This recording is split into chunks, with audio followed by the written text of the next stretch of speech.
Hello, hello. Hi, everyone. I'm having an issue with the camera right now, and I don't see anyone in the chat. Could you let me know if you can hear me all right? And I think you cannot see me, so let me just try to do something.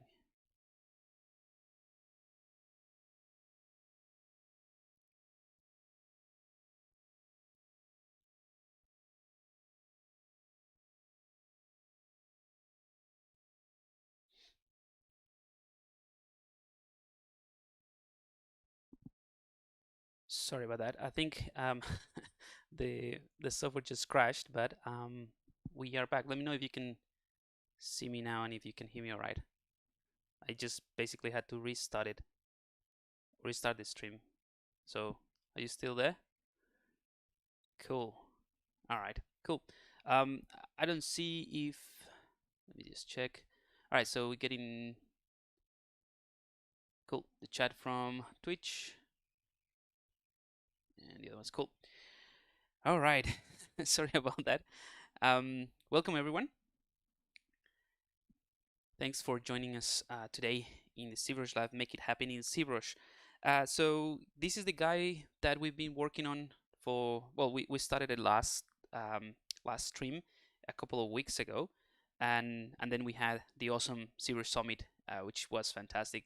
I'm sure you guys enjoyed it, and I even picked up like a bunch of little tricks that some of them I knew already, but I didn't know how to apply them like necessarily um, in the same way. And it's like always really cool to see how other people use exactly the same tools, exactly the same techniques, but in like slightly different workflows. And that's just like opening, it's an eye opener to see other people's workflow. I think that's the greatest thing about getting tutorials or learning from someone else. Once you know the tool, it's like is I get excited about this because once you know the tool, it's like it doesn't really matter. Um, and I tell my students as well, like you you get to a point that you know the tool, and then you think to yourself, maybe I don't need to do any more tutorials or learning from something else or from someone else. Uh, but the truth is, once you know how the tool work, how ZBrush works, the fundamentals and all of that, um, I myself keep getting tutorials and watching things from other artists because the real value and the insight is on how they use that tool, and that gives me ideas to use it in different ways. So that's what I took from the Series Summit this year. Was really really cool. And yeah, so that's the reason why we didn't do the last couple of sessions. So we are gonna continue with this guy. Um, I'm pretty. I quite like the general feeling of this guy, but I think I'm gonna call it the 2020. Someone actually mentioned that he has like the 2020. It reflects the 2020, yeah, sort of expression. So I'm just gonna call it the 2020 guy.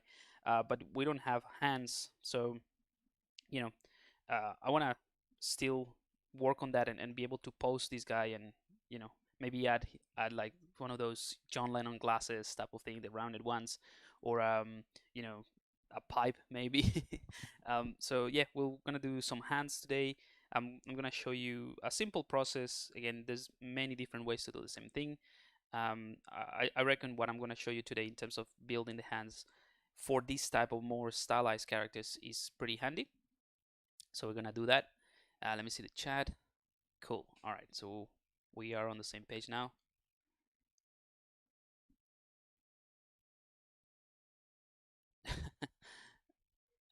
Cool. Alrighty. Hey, Mohammed. Awesome. Welcome. Hi, this Stefano. Cool. Alrighty. So yeah, let's go ahead and start with the hand. So right now, if you remember, for those who were here when we started this stream, I have the arms separated, and these are just some Sculptris Pro thing. I think we just created a sphere and then we just extruded. I can't remember what we did. So we're gonna leave these ones as they are, and then when we add the hands, we can redynamesh or even do a ZBrush. We'll see how we go. So what I'll do is work on a separate tool and work on the hand on a separate tool, or in a separate kind of like tool project, and then bring it into this tool, right? And or you know what, we can do it here. It's just that we're gonna, to keep things simple right now, I have a few subtools. You can totally do it here. There's no reason why you wouldn't if you are a little bit more organized than what I have here. But just the easiest one, I'm just gonna click on tool palette, bring in a sphere, make it a polymesh 3D, jump into a basic material, and let's go ahead and increase the brush size. I'm going to click on unify just in case to make sure that everything works in the zero scale. This is going to be the palm of the hand, so I'm going to enable symmetry. And to set up the palm of the hand, I mean, again, there's many different ways to do it. I'm just going to go ahead and bring in the deformers, and we could start with maybe flatten, and I'm going to flatten this area here and this area here. Okay, so that's the first step. Second step would be maybe using the soft deformer, and that creates that nice lattice, and we can use the cones, the yellow ones, to determine how many subdivisions we have in that lattice to control that sphere. So I'm gonna reduce this one, and I'm gonna increase this, and let's see, I reckon 2 is fine, and then 2 as well. And now the way that this works, for those of you who don't know, all of these white points are essentially controllers. So I can click on one of these points and move things around, and this lattice, or this sort of like pseudo mesh, is going to control whatever is inside, in this case the volume of the sphere. However, if you hold control and click and drag, that removes those points. So basically now I can just hover over and then just tweak one at a time, or I can mask certain things. So for instance, I can mask out these points and then scale them like that, right? Or I can just mask, let's say, the corners, right, from this angle, and I have perspective off. That's why it's quite easy to do that. And then I can just invert that mask, so I now have all the points in the corners. And then I can use the gizmo to scale this up like so, and like that. And we're distorting that lattice, but that doesn't matter, because once we accept, this is nothing. This is not going to affect anything else. So all I'm looking for is a nice sort of shape for the starting point of the hand, and that's about it really. Let's clear the mask, and maybe we can mask out this area. So once you start masking, if you hold the Alt key, that actually inverts the mask and is going to save you a couple of clicks. I'm going to scale this in like proportionally, like so. So it's also tapering it like so. What else we can do to establish that initial shape? I think this one is good enough. So let's click on the cog icon, accept, scale that one a tiny bit more in the y-axis. We can still use deformers at this point to keep working on this. You can have it could be a Dynamesh sphere. It works in the same way. You can use Sculptris Pro. At the moment, this is just the same sphere, just being deformed. Another tool or another deformer you can use would be the soft deformer. Not soft deformer, sorry, the smooth deformer. So I'm gonna click on the smooth, and this one is pretty cool because it allows you to smooth based on the axis. So if I do this, you'll see, let's put it all the way up, just the top area is smoother, or it's clearly smoothing this whole thing. But it allows you to control this in different ways. So you can do something like that, and we keep that sort of slightly sharper line in there. And this smooth cone here is the intensity. So I can do 0, or I can do really smooth. So like I said, all of these things can be done, for example, from the deformation palette. You can do smooth from there, or polish. But just as a just to show you something else, I click accept. So we have the palm of the hand ready, or starting with that. The next thing would be to add the fingers. So what I'll do is I'm gonna append a cylinder, and I'm gonna hide the palm of the hand. And this cylinder, I'm gonna work with this cylinder to create the phalanges of the finger. So each section of the finger, and then what I'll do is once I have a finger build up out of these meshes, I'm gonna start placing them, right? All right, so I'm gonna bring in the gizmo, scale that one up,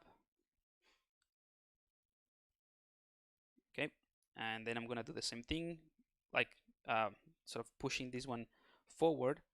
And what I think I'll do, yeah, let's just hold Control, click and drag,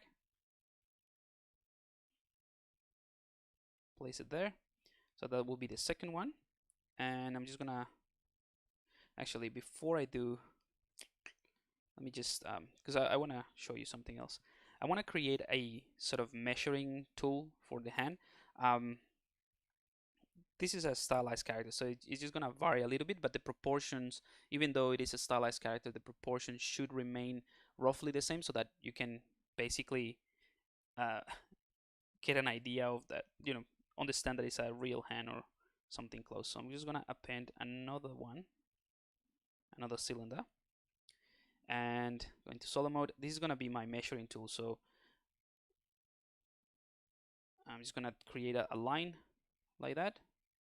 So this is just purely to measure, and you can do the same thing as well. So I have a line like that. Let's duplicate that line, get rid of solo and hide everything else. So I'm going to scale this one down and rotate it 90 degrees, holding shift so that it snaps to the integer numbers. All right. So I know that this one is right in the middle because all I did was I took the same length that I had and rotated it and scale it in the axis, in the length axis. So I know this one is right in the middle. I'm going to hold Control, click and drag, put that one here at the bottom.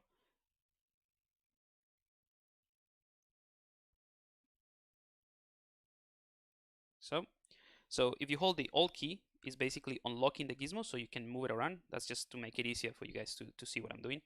I'm gonna hold Control, click and drag, and put that one around here.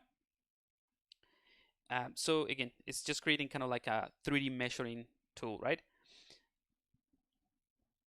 Hey Mohammed, can I share my UI? I don't share this UI, not because I wouldn't want to. It's just that I've explained this a few times. It's just that I have a bunch of macros that wouldn't work, like, and I would have to explain exactly what each one of the macros do for you to, you know, make this useful. If you go to the ZBrush Guides website, there is a section in the resources where I share a bunch of other UIs that I organize for specific purposes that don't have any macros. So that one is that one probably is a good one. Also, let me see.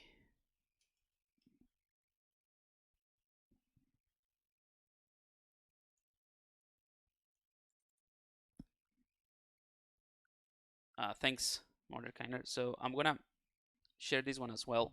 So this one is a starter kit that I created for anyone starting with ZBrush, and it's a starter kit that comes with a ZBrush UI that I sort of created to simplify everything, as well as some brushes and some materials. So if that one, you can go ahead and download it. It's free. So if it helps, it's there.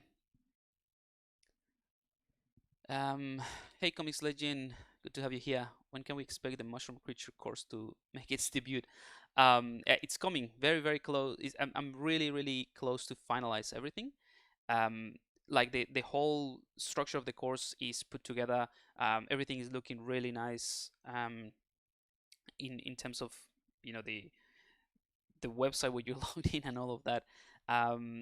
The only thing that I'm finishing is just a few technical things to make sure that everything runs smoothly once people join.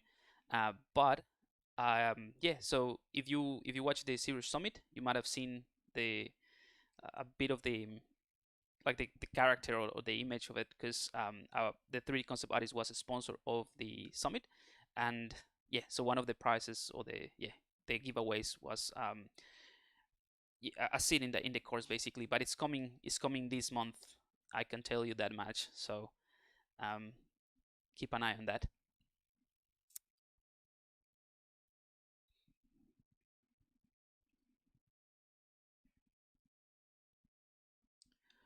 All right, I'm gonna continue creating this measuring tool. And just to answer a Hexacore question about the Cintiq and the C modeling, I don't find it hard. Sometimes precision-wise, you know, like I think it has to do with the actual pen rather than the Cintiq.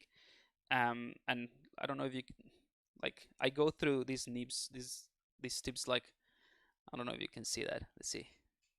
Nah, it's not gonna focus. It's completely gone. So it might be the problem, but yeah. I don't find it that hard. I just find it easier to sometimes switch between the mouse and the pen. All right, so I'm just gonna center this, make this a smaller one. All right, and then I'm gonna hold Control, push this one up.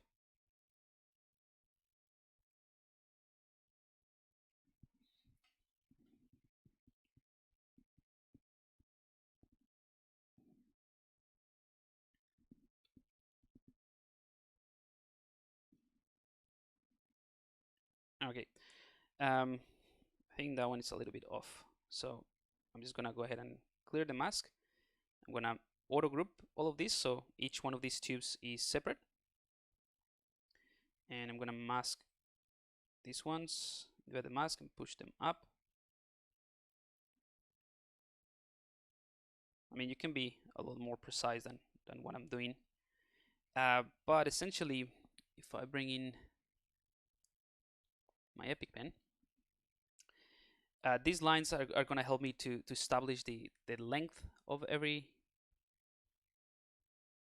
finger.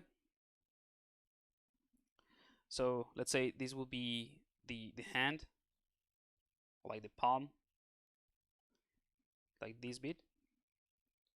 This will be the first phalange, then this the second and the third, right? And if you want to have an extra one, you could have an extra one for like the fingernail, which would be around here. So this would be the size of the fingernail. Then you have this. So this is basically what I'm going to build. This is horrible, but you get the idea. And the proportions, would vary a little bit, but roughly you'll have your wrist around here, all the bones of the wrist in here, and this would be about let's say you can divide this in, if this was a value of 10, let's undo it, just to give you a general idea of the proportions. So if this is a value of 10, this will be probably 5. This will be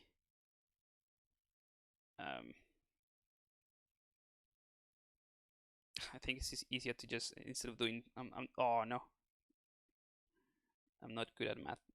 So it's just gonna be easy if I can divide it by 2. So let's say a value of 8, this would be 1/8. No, sorry, 2/8, or 1/2 of that. Yeah, 100% bone accurate.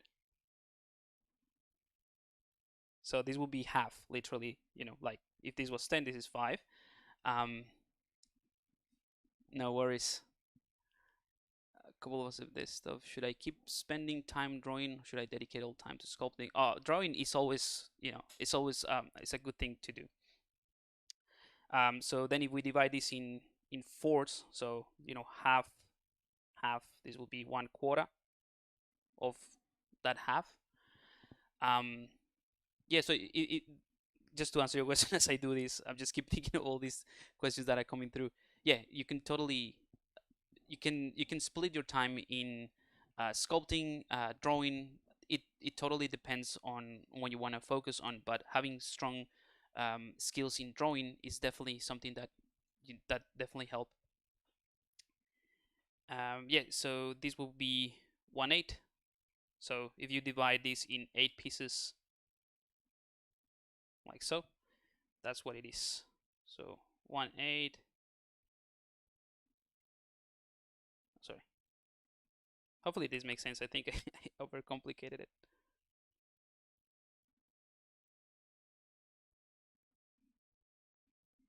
All right, so that one.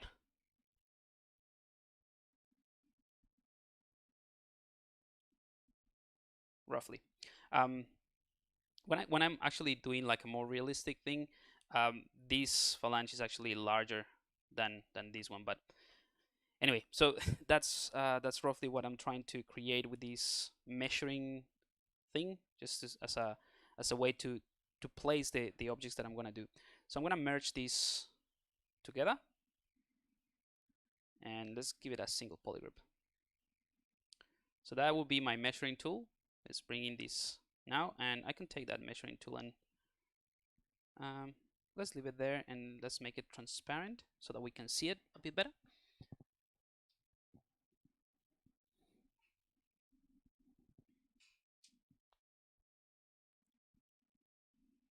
All right, so what I'll do is I'm gonna concentrate on the fingers, just the fingers, because the palm we sort of like done that already.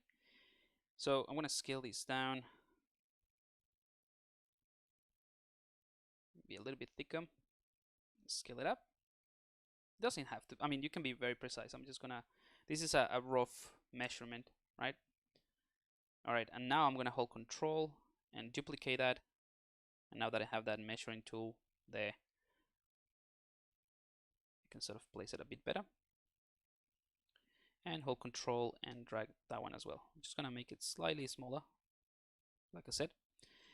So now I have 3 pieces. I'm gonna clear the mask, and I'm gonna hold the auto groups, because they're different meshes, right? So now I can isolate them easier and then just bend them a little bit.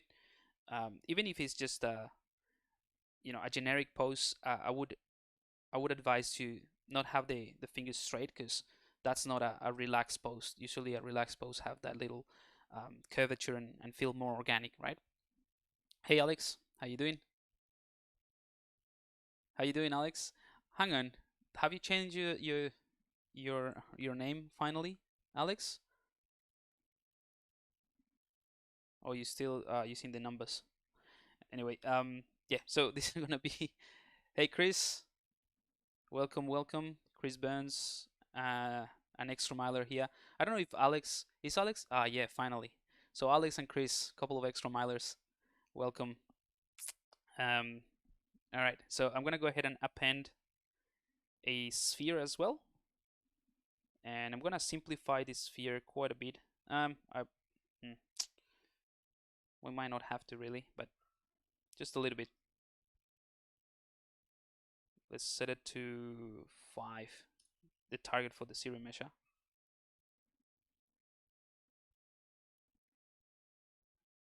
Even less than that.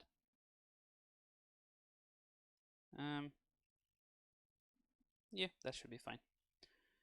Not that this is gonna be the final topology or anything. It's just something to get us started with. So I'm gonna take this and I'm gonna place it. Well, I'm gonna place one here. Let's see the difference. So this will be the knuckle area.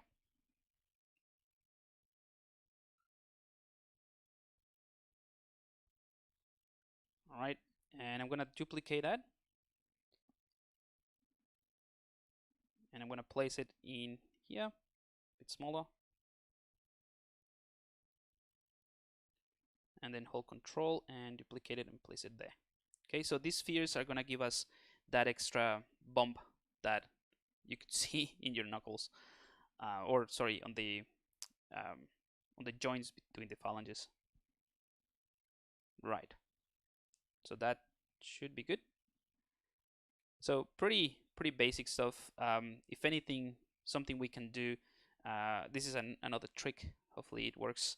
I'm gonna isolate, or go into solo mode and isolate this top cylinder, and I'm gonna mask that, bring the rest, invert the mask, so essentially just masking out that first part. I'm gonna bring in the gizmo, and let's go for taper.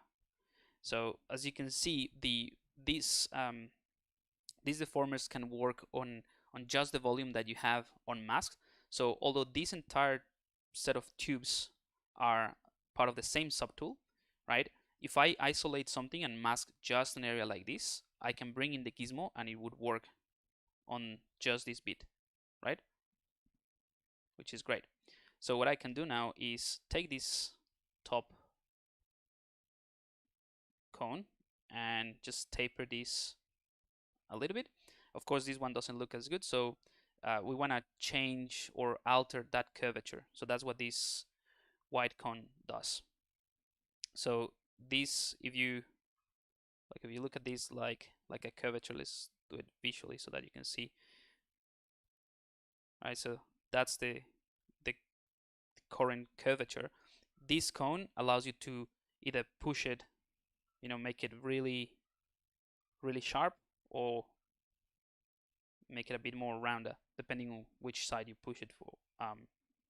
So I can do this, or I can do that, right? So obviously, I just want to have a rounder shape here for the finger.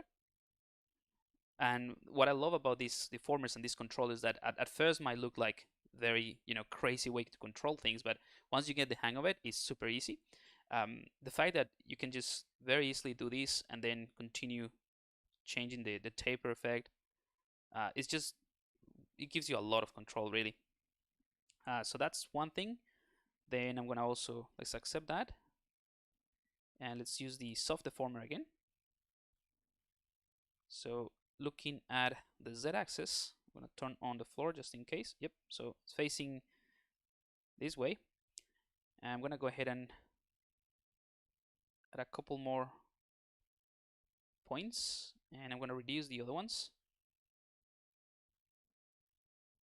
and I'm gonna go ahead and take these points,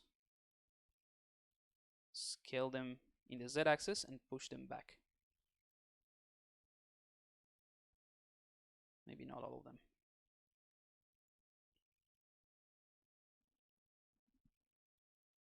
Right, so that's just to give it that sort of initial shape. Let's click accept.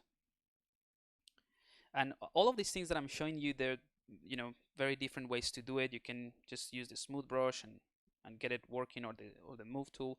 I just want to give you a few different options again, just to show you different tools and different processes. That's the whole point of this session. So I'm gonna clear the mask, and I'm gonna use the soft deformer. Let's see if that one works, or the smooth one. So now I don't have any mask, so the entire deformer applies to the whole volume, and I can just go ahead and smooth this from the top and from the bottom. It's smoothing everything at once, so that one won't work, so let's cancel that. And let's just simply use the normal smooth from the deformation palette that I have here in my custom palette. And this won't change in the same way as the deformer, because the deformer is the difference between doing it this way and the deformer is that the deformer is taking into account the entire volume as one thing. So it's just gonna be different, whereas this one is actually smoothing everything regardless of the polygroups or whatever. So it's kind of like doing it on each one of these pieces separately, because they're separate pieces. So I'm gonna do that just to give it some shape, and maybe polish. Maybe it would be too strong. Oops, not inflate, sorry, polish. Yeah, the polish is way too strong. Let's try it with 1. Yeah, even 1 is too strong. So let's just do more of a smooth, like that. And this is just to again generate a little bit of shape for the fingers. Let's get out of solo mode. We can turn off this measuring tool now. Whoops, I had the spheres on the wrong side, so let's push them to this side. You can scale them a bit more.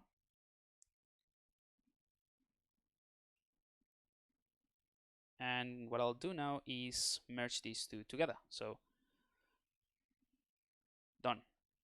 And I'm also gonna auto group so that every single piece is a different polygroup, and that is our finger almost ready.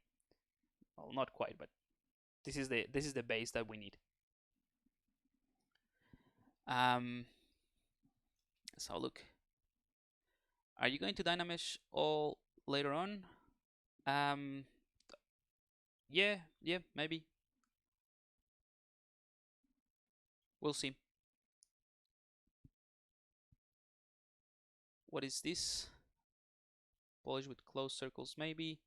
Yeah, you could use that, but it's just that there's not enough resolution. It's a pretty low res mesh, so it's just gonna affect it quite a bit in general, regardless of which algorithm you use. Can you do decimal polish? Decimal polish. Don't know what that is. What's the best way to convert the series sculpting to perfect polygon for using animation? I'm gonna export digital Lorves. Hey, Mr. Sanson, welcome. Yeah, to answer the question, there's many ways to do it. I mean, it depends on what the animation is and what you need it for. Is definitely gonna be different if you're going to animate for a mobile game than if you're gonna do it for a AAA game. That's what you want to animate it, or if it's for a cinematic. Like, it totally depends.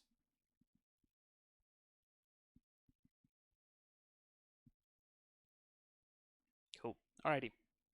So what I'll do is with the symmetry enabled, because again I model it sort of facing. Here we go, facing the z-axis. I have the ability to work with symmetry. And the first thing I want to do is using the move brush. Again, just give this guy some shape. Just make it a bit thicker here. And we can push things in.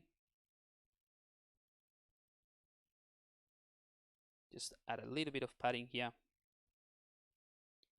Again, I'm going to try to keep it very simple, and that goes with the stylization that I'm going for with the so that it fits the character that we're working on.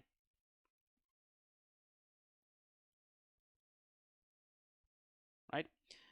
But now these areas are too rounded, so what I can do is switch from the move brush to the move topological. That is going to respect the topology. So I can just go ahead and push this in a bit.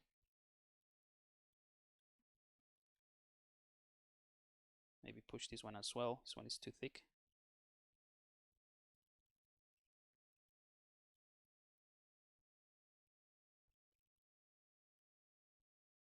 Maybe use the AccuCurve just to get a more pointy effect. And all of this is going to change depending on how you add this into the hand. And all of that.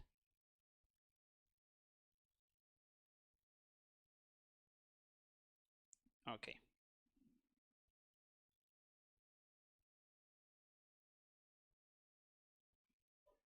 All right. I think that works. Let's go ahead and get out of polyframe. So in the distance, kind of looks all right. I'm just gonna go ahead and smooth this. Oops, smooth this a bit. So you get that effect a little bit more exaggerated. Again, all of these would change, but like let's say for whoever asked about the dynameshing, right? So if I were to dynamesh this, once I dynamesh, I will get a very distinctive sort of line in here, which is kind of what I want for the sculpting part, or for like tweaking it later. So yeah, definitely something to keep in mind. And yeah, that just you spend the time doing this and making sure that it looks nice and it works for what you want. And then you can create a bunch of variations. So you can make one that is, this one is relatively, what's the word, like generic in a way, but you can make it, fatter, or like a skinnier for like some sort of skeleton type of thing. So you can do all of these things once you have this blocked in. All right, so now what I'll do is I'm gonna create a couple of variants of this finger, and then we're gonna turn that into a insert brush that we can reuse over and over, right?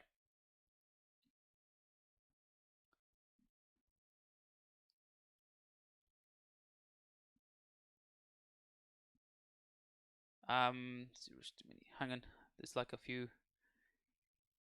Can I explore? Polish cool zero testimony. Hidden gems. Thanks, Pablo. No worries. Glad that you liking the stream.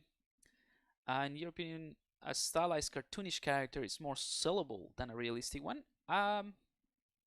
This that's like saying, do you reckon a Star Wars franchise will sell more than a Star Trek one? Uh, there's different taste for different things, so I don't. It's impossible to answer that. I wouldn't say that one is more sellable than another one. Um, it's like, put it this way, like back in the day when the Lion King was released, right? It was a massive thing, right? And it was 2D animated cartoonish. And now the latest one that Disney made about, realistic, and it looks impressive, and very very close to the original. Um, I watched it and I loved it as well as the original, right?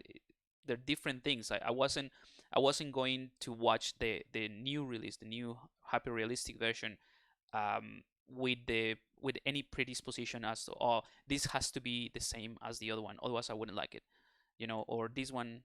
The same thing as Mulan or Mulan. I also watched that one. The original, I loved it. The new one, I sort of like felt a little bit robbed that the what's the name of the little helper character, the dragon thingy. It's not Sasu. I can't remember. Mushu. Thanks. Yeah, Mushu. So yeah, watching that like realistic film about the same thing that I was expecting, um, and not seeing Mushu there, I was like, oh, you know, I understand why it's not there, but you could have added, you know. But then the whole purpose of the whole role of Mushu was to help Mulan go through, that sort of male-dominated environment, and overcome all of those things. But in the new movie, they do it like really cleverly, and that strength or that change in character comes from her, which I think is more empowering. So it depends on the way that you yeah, if you have expectation of something, it depends. So whether of whether something is realistic or more cartoonish to sell it more is just gonna be based on what people like, and I just tend to do what I like. So in this case, I'm just it's not something that I do often. This more stylized version. There are other, for example, all the ZBrush artists that are absolutely fantastic at this. So if you want like real topology, don't come to this stream, like a perfect stream, a perfect topology. You can have a look at Smartest, Steven Anderson. He's perfect with topology stuff, or Shane Olsen, of course, for more stylized stuff, or Polygon. you know this is something that I like to do to take myself out of that comfort zone, because I do creatures, I do more realistic stylization, not fully realistic either. So this is just to take myself out of that comfort zone and try to do something different and practice different techniques, but it's not because it's more sellable than something else. Anyway, I branched out a bit too much here. So Star Wars is better. They have a cool salute. Yeah, that's what? Star Wars? No, Star Trek. That's Spock. Um,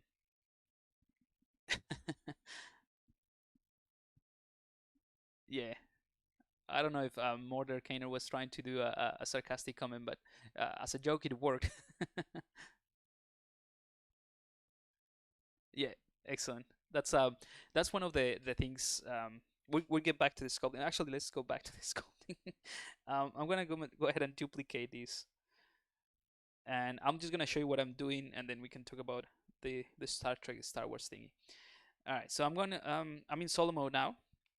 This is just a perfect duplicate of this, and because we have polygroups, I can very easily hold Control and hold Control and Shift and isolate this one, and start isolating pieces. Oops, isolate pieces like so. Mask these areas, bring in the gizmo, center around there, and then just do slight bends to simplify it. So I'm gonna do that with these and a couple more just to generate variants. But then going back to what we were talking about, the Star Wars versus Star Trek. I can't even remember what was the original. Oh, realistic versus what we're doing, more stylized. Yeah, I'm a fan of both. Like it doesn't really matter. But I get what Mordecai was trying to do, and that's it's a I don't know if it is like a real theory, or I don't remember where I heard of or what I read about it, uh, but it's an interesting one. It's basically everyone has this passion and this eagerness now with the internet to try to correct people. So if you're looking for the real answer, or like you're looking to find a better answer, sometimes it's easier to just put the wrong comment in somewhere, or suggest something that you know is wrong, because that will generate that, it will spark that moment of commenting, and everyone is just gonna go, hey, this is not right, or this is gone, or what are you talking about? And through all of that, kind of like counterintuitive approach, it's you're more likely to find the answer, or the real answer, or the good answer, which is, again, is an interesting thing. And I don't know if it would have worked. I mean, probably would have worked in a different era, without the internet, but I think with the internet and the forums, it's just it's just how it is.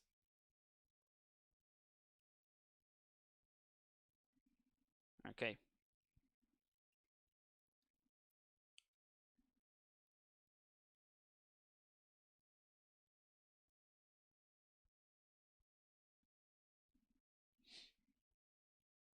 So yeah, hopefully, what you can see here, what I'm doing is just posing the fingers in different ways.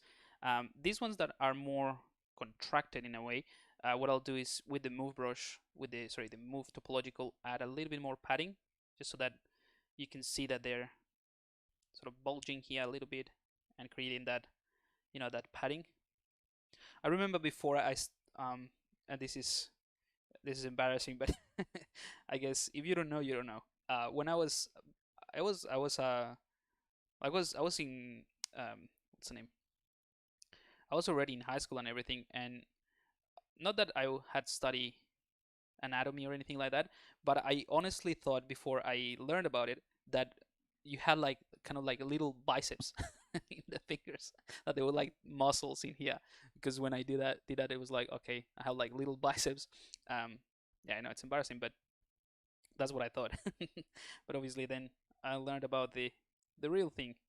But that would be a perfect example of how the internet works. So I would have just put, oh, here is my new sculpt, and what do you think of about the mini biceps of the phalanges? And people were like, what are you talking about? There's no there's no muscles there. Like, and that would be quite funny. Anyway, so we have this one halfway in between. Let's get out of Solmo so you can see kind of like a full motion. I'm gonna do one more just to close it as something that we could use potentially for like to create a fist. So let's do one more. And I'm gonna use this one that is halfway there. So let's just duplicate that. And oh Jesus, we've been talking about too much fluff today, and I don't know if we're gonna be able to finish this. We're already 50 minutes in. Um,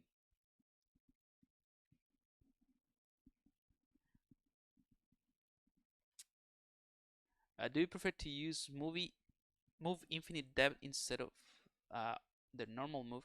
No, I only use the infinite depth in very specific cases. Like if you watch the guitar series that I did, I think before we started this one, can't remember. Very recently, there's a specific use for that move, but I don't use it often. It's just for specific things.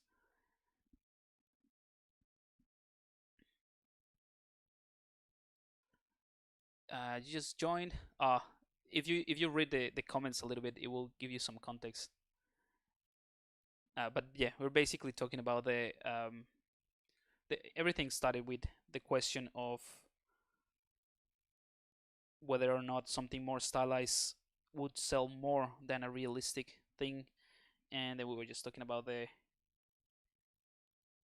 area of the internet that nowadays is just easy to ask the wrong question to get a bunch of people sometimes willingly or or willing to help, some others just trying to correct you because that's the nature of things, and then you get a more accurate answer if you ask the wrong thing.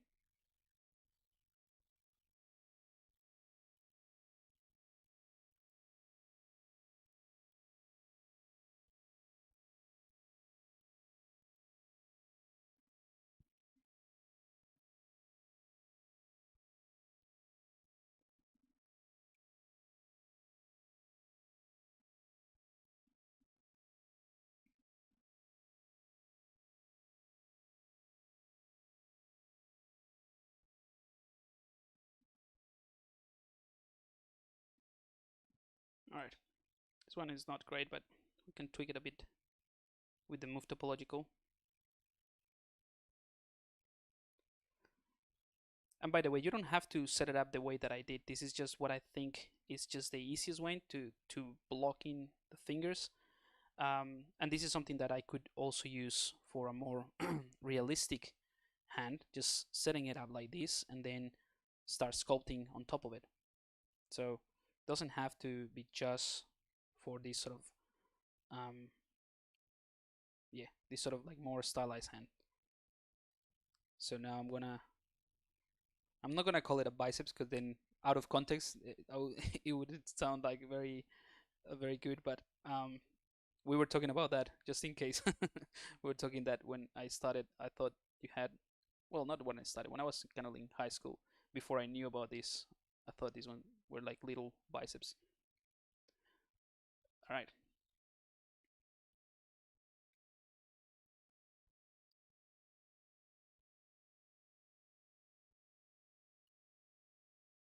Okay, so I think that works. Again, it's just a way to quickly block out an idea for the fingers. So now we have a bunch of kind of like a full range of the finger doing this. Yep, so I'm gonna do a quick save just in case.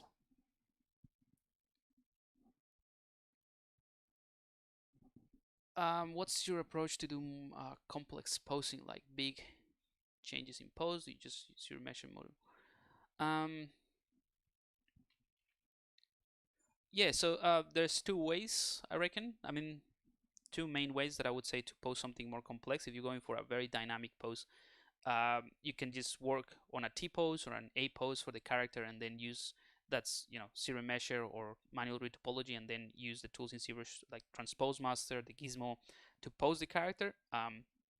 Just keep in mind that you have to compensate for flexing or stretching, so it's gonna change in the volume, and also it it will break things, like, and that's just part of the process. So that's one way. The other way is to take a more sculptural approach, more traditional sculptural approach, where you can place the blocking in the pose that you're going to do and then work on that. And it's not going to be symmetrical, it's going to take you longer, but it's going to definitely give you a more dynamic and engaging pose.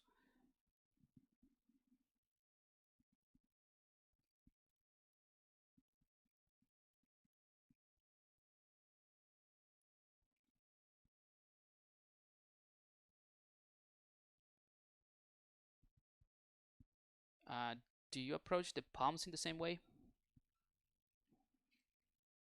in the same way as what I'm doing right now? Yeah, we'll do that. I just want to make sure. Oh, I need to have something else for the thumb. But for the thumb, I think I'm gonna reuse some of these things.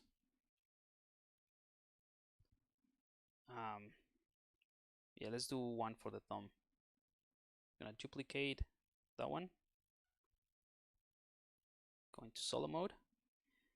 So for the thumb, what I'll do is I'm gonna hide these ones. I'm gonna delete hidden. And this is gonna be the thumb.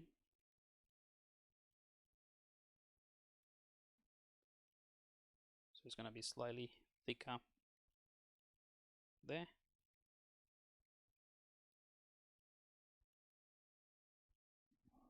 It's about, yeah, it feels a little bit larger, but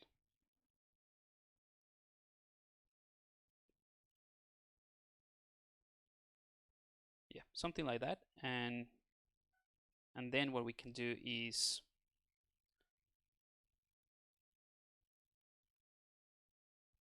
add like a sphere or something for the joint, because that joint that is like the same as the other fingers is kind of like embedded in the palm, like, yeah. So anyway, that's almost our insert brush, because that's going to be the easiest way to place these things. So let's go ahead and turn that into an insert brush. I'm gonna rename this very quickly so that it's easy to see them once we create the also, before I do that, actually, let's go to the palm. Go into solo mode, or not solo mode, let's hide everything but the palm. And I'm gonna append, let's see, I'm gonna go ahead and append a sphere. And I don't know if that was the question, Hexacor, whether or not I approach it in the same way. But let's say this, we're making a left hand, right? Or maybe let's do a right hand. I will place this in here.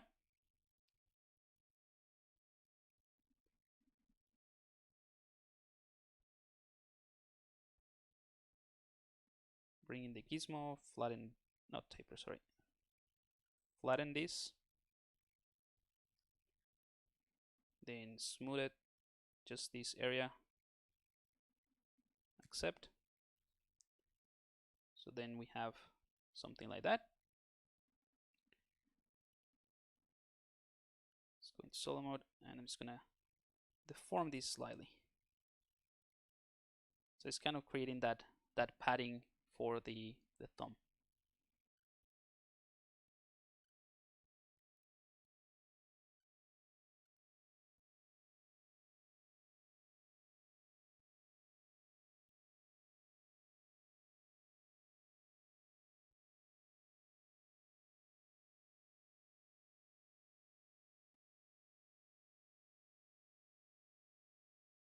All right. I have a really annoying dog just across the room that just keeps on barking. I don't know if you can hear it, but it's absolutely distracting. So if you can hear it, sorry about that. I will have a word later on, because it is very, very annoying. All right. You don't hear the dog? Yeah. I mean, this is like the microphone that I use is meant to be for like broadcasting, like sports events and stuff like that. So it sort of muffles any sound that is not coming directly from my mouth. But yeah, for me it's very distracting. All right, so let's leave this one as it is. We can actually create or leave this one as the whole palm, and even make it, let's duplicate that. Let's just complete it, and we use this one as a whole insert thing. Hang on, hold Control, click and drag.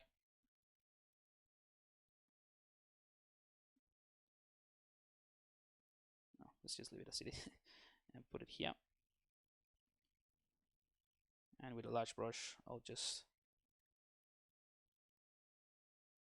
add a bit more.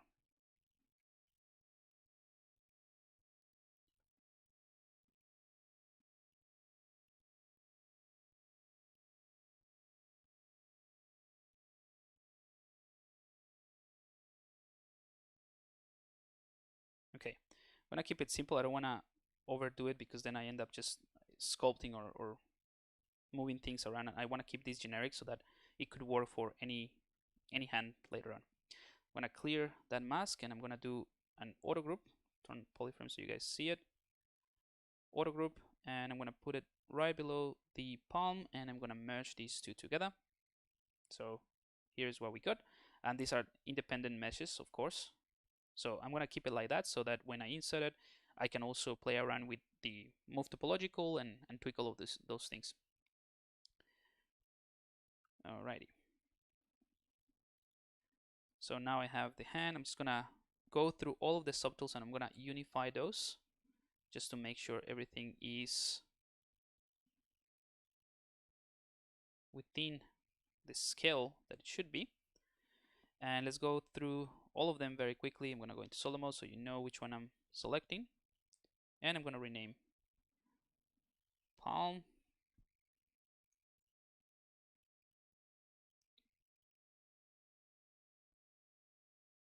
Let's call this one finger as 01.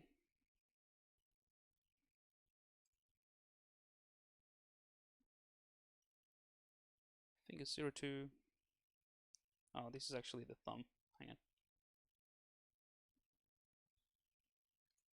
Thumb.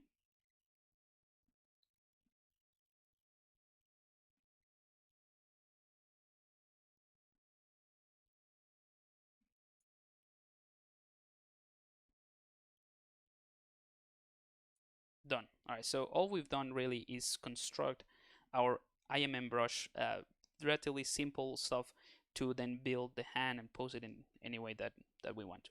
So the next step would be to create an insert brush based on the camera angle that we want to insert it from. So in this case, all of the fingers are sort of pointing up, right? So let's position the camera from the top, and let's go ahead and click on the move brush, and we're gonna use the insert multimesh here. I think we'll have the measurement as well, so let's just might as well leave it there, unified, and I want to rename it proportion, just to have it there. And let's again click on the brush thumbnail, click on create insert multimesh. You guys can see that. Yep. So this button, what it will do, or what it's telling ZBrush, is to take all the subtools that you have, and that's the reason why I kept everything sorry, in separate subtools, and that's why now they're here. And yeah, so now basically I can, I don't know, go to sphere. Oh well, let's just do it in the character already. So I can go ahead and take the arms. I'm gonna push them down, and I can go ahead and click on the palm, for example. Did we create the left one or the right one? We made, yeah, the right one, right? So I can just click and drag and insert that hand like that, and you can build like different hands already with different poses, and then create another insert brush or add it to this insert brush to create a whole range of hands gestures. So all you have to do ultimately is click and drag to create that base with the pose that you want, but we don't have that yet, so we will do it in here. Okay, the other thing you can do as well is, let's switch to this material so you can see better. If I click and drag, you'll see it's doing it just from this point, and that is because of the depth. So if you guys go to the brush palette, put that here on the right, and you go to the depth, that's exactly what I have here. That basically allows you to change how embedded the the mesh that you're inserting is into the other mesh. So in other words, this thing here is equivalent to the entire volume of this mesh. This middle line here is essentially the surface, right? So in that case would be this surface of this mesh, and then you have the point, this point here right in the middle, and this entire sphere, and that middle point is basically the middle point of this mesh, right? So if I take this down and take the, let's just move this out of the way. So if I take this point and push it closer to this line, I will take this middle point, push it closer to the line. So next time that I insert it, then the volume would be like that. So let me just show you what that means. You can take this, push it there. Let's undo, click and drag. So now this is halfway embedded in this. Now this is really cool because you don't have to, this is just for this palm brush, or the palm brush. So I'm gonna insert it just a little bit, click and drag, and you see it's just getting embedded just a bit, maybe a little bit more, right? And the cool thing about this is that depending on, this is independent for each one of these pieces that you're inserting. So as soon as I switch to, let's say, the finger, you see this thing resets and it remembers what's the depth of each finger. So we can just leave it as it is, or take this finger as well and push it in and that sort of thing. So what I'll do is click and drag to generate that initial hand there. So that's the palm of this character. And I'm gonna go ahead and split on mask. So now I have the hands, and in fact I'm just gonna hide one side and delete that. This is gonna be easier to work on one hand. Delete hidden. So we're gonna work on this hand, and then we can just mirror and weld it once we're ready. So that would be my process in this case.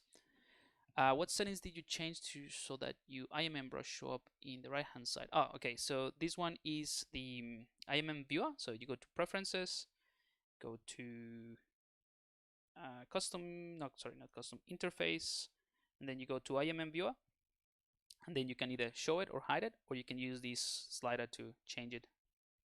It's just because I'm right-handed and I'm using a Cintiq, I don't want to cover most of the things that I'm using with this, with my right hand.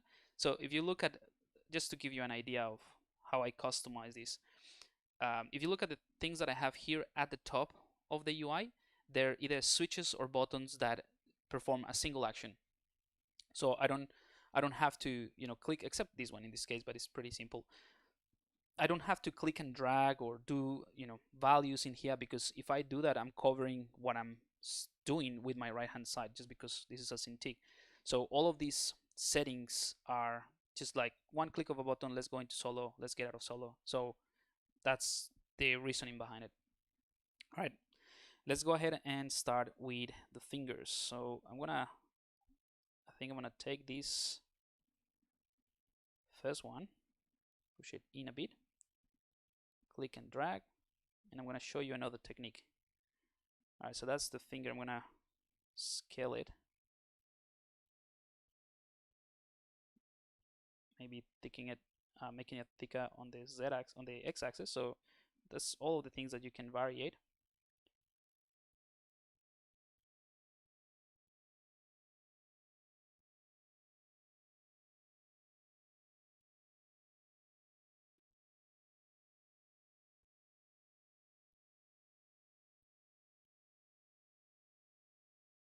All right, so that's the first one. It's a bit too big, don't know.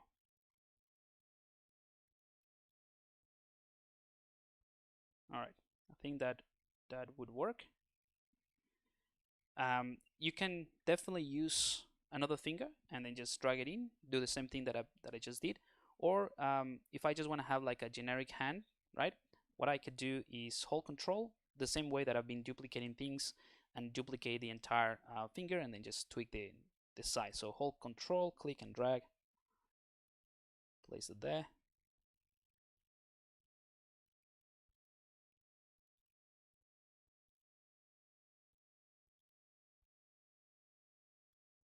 think they're a little bit too big for the hand, but we'll go with that and we'll tweak it later. All right, I'm gonna push this one up a bit so I can see kind of like this knuckle area. All right, let's hold Control, click and drag. This one's gonna be smaller. Let's push that up as well. Slight rotation as well to help with the, with the curvature of the hand. They're not straight. And then if you look at, how this, obviously you have a perfect sort of marionette with your hand to use it as a reference,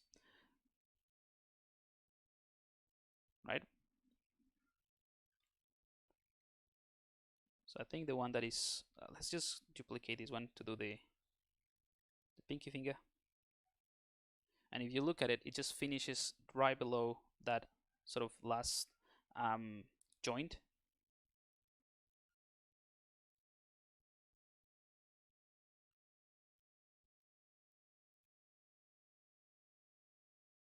Maybe less than that and just push it down. But this one, let's clear the mask. This one here, I'm gonna have to auto group everything so that I can hide everything but this mask. And I'm gonna put my gizmo there. Just gonna scale this one down a bit.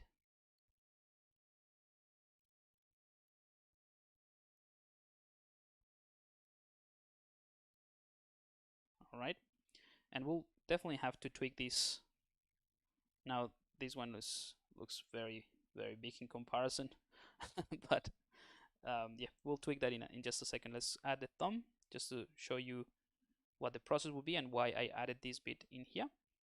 So let's push it in.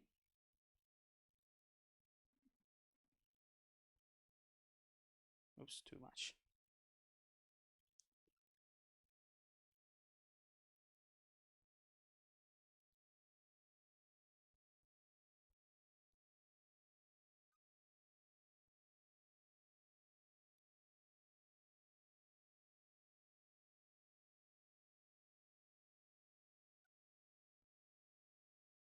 Right?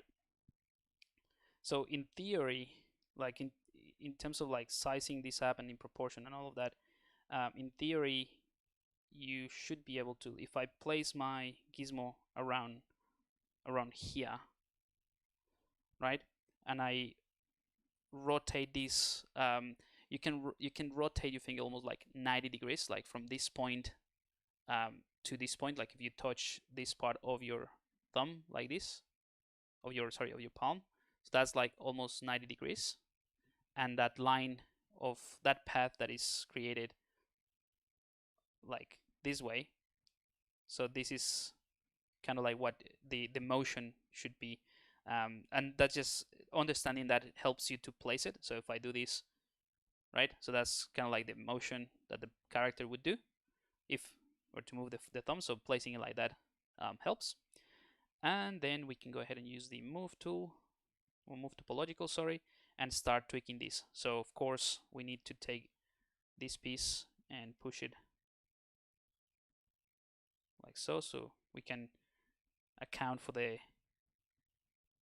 this extra joint, of course, that is embedded into the hand. This one, for example, just gonna isolate it, invert the mask, push it out as well. So that's kind of like the padding here. It's very noticeable when, like, you won't notice it as much there, but when you do this, you'll see it in there, and you see sort of like it's bulging out a bit. So that's why I created that in a separate sort of mesh, and it's sticking out a little bit as well. Maybe I can take this one and push it down as well. So all of this one is just tweaking. Another important thing about hands is that in between the fingers is not like a V shape. There's like a U shape, right? So you won't see basically, unless it's you have the hands closed, you won't see it. But I'm just gonna try to do that or account for that as well. So now it's just a lot of tweaking the main shape before before you commit to Dynamesh all of these and start sculpting it.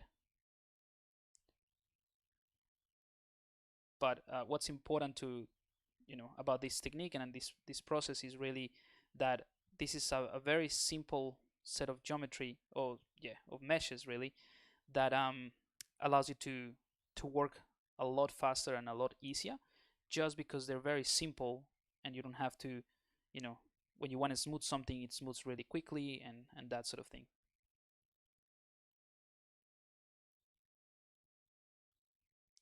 I'm gonna rotate the thumb a little bit. It just feels a little bit stiff.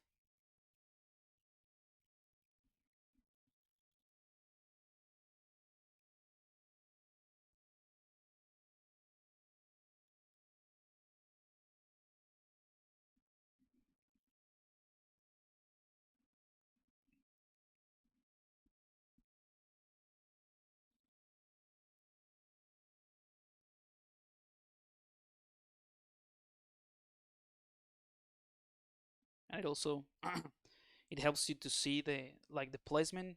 Obviously it's rotated, so it helps to just have a once you start rotating things and it's not like flat or stiff, it gives you a better idea.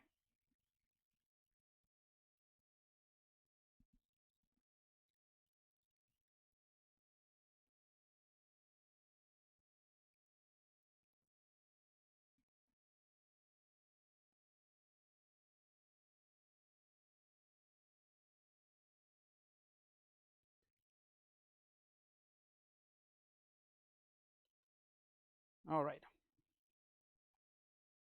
I'm gonna add a bit more of a curvature here on top of the hand because it was a bit too flat, and I'm gonna push the knuckles.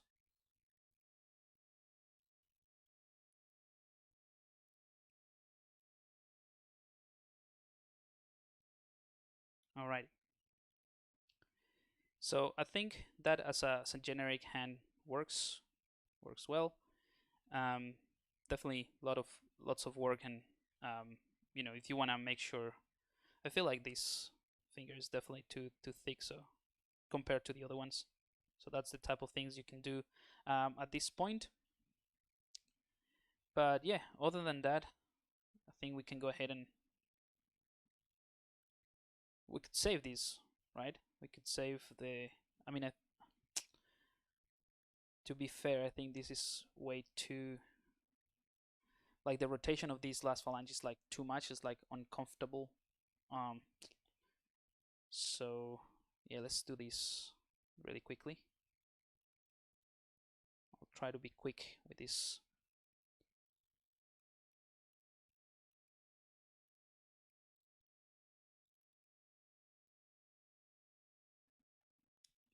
Yeah, just make it a slightly more comfortable pose.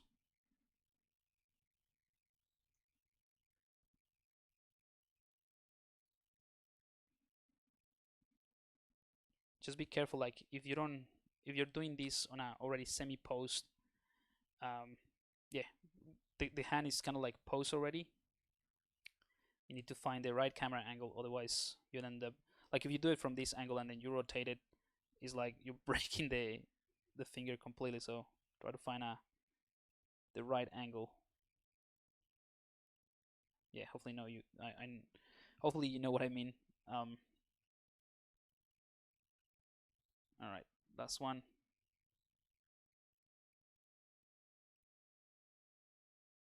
All right, I think that curvature that feels a bit more natural. Again, it might be just the effect of the very distinctive pieces in here, but once we Dynamesh, it should work a little bit better.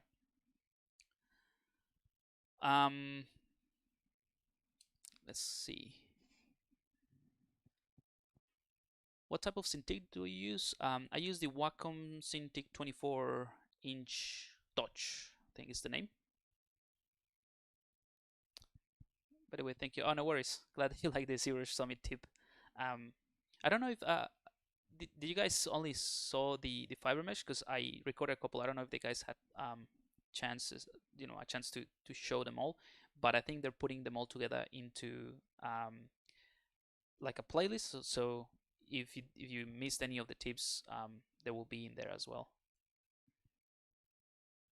What is this C repeated in plugin and how I use it?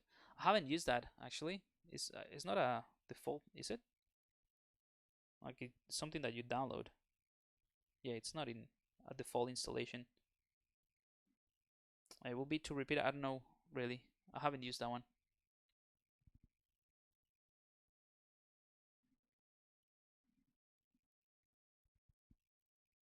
Alrighty. So what I'll do is I'm gonna duplicate that hand just in case I wanna use it later, and I'm just gonna put it. Oh, how come I don't have my original folder? Let's do another one. So new folder, OR, and let's hide that. All right. So you can go, you can do two things or three. Well, let's keep it simple. You can do two things for the next step, right? You can set the pose roughly in the way that you want to, right? So set the pose, then Dynamesh, and then sculpt that pose already. Um, that would be a great way to get something very dynamic. The other option is to pose it in a more like neutral pose like this.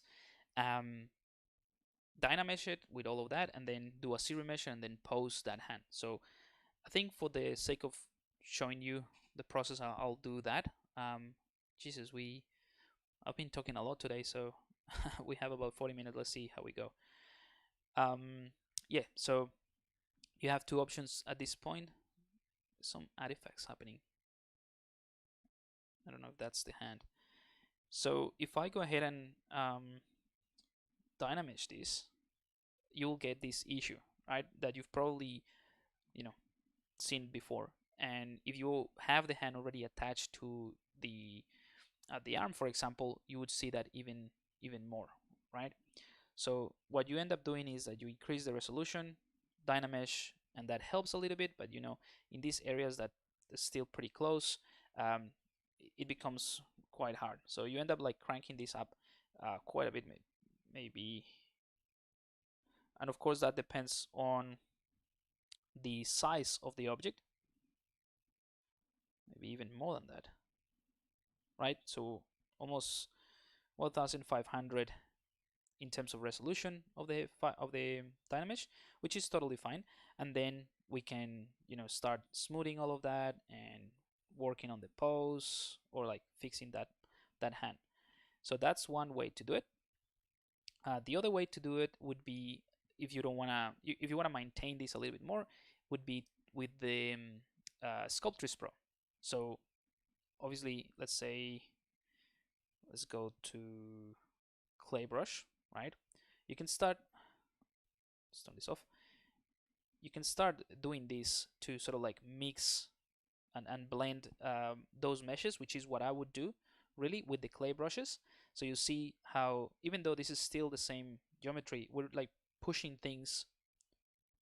So we're blending and adding volume.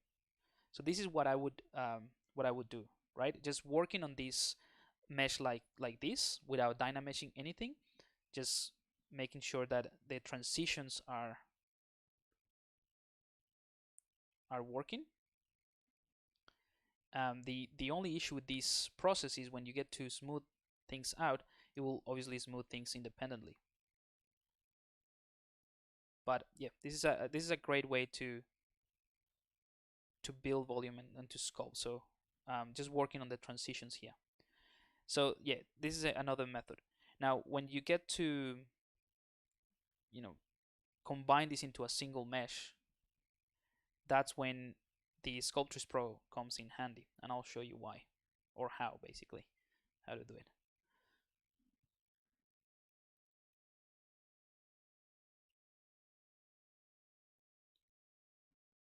Another cool tip as well is if you want a Dynamesh, because that's your workflow and that's Again, there's no right or wrong things.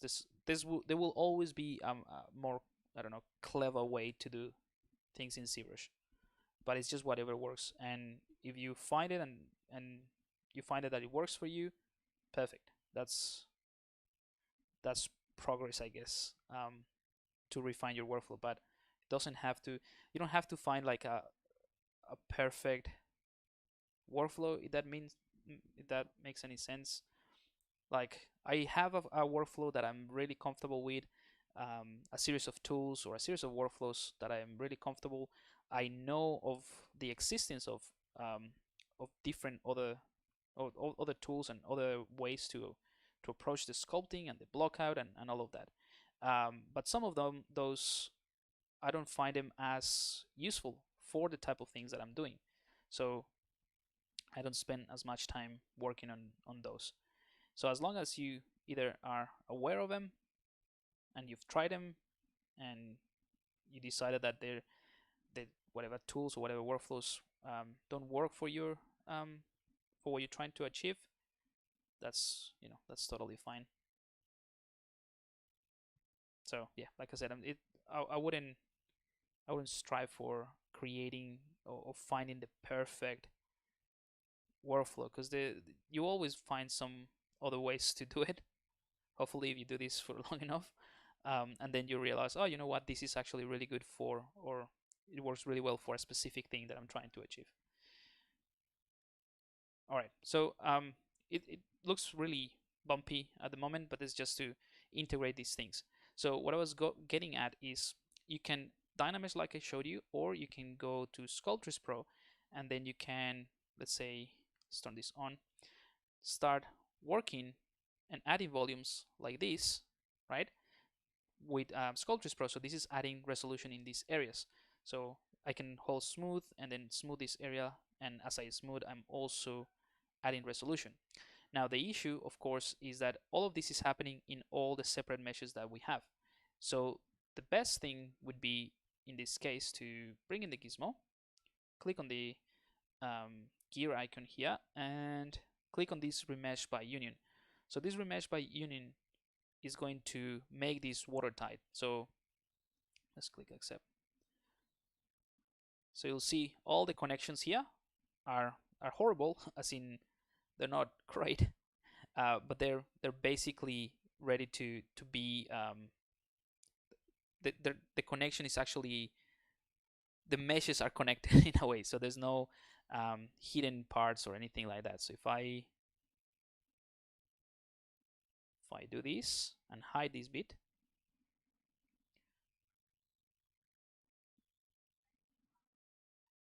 you'll see this is,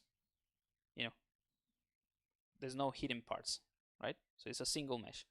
So that means now that I can go ahead and, with Sculptris Pro, or not, but in this case it was quite useful, go ahead and smooth this out, and I will smooth the entire hand. So that's how I get rid of all that bumpiness, right?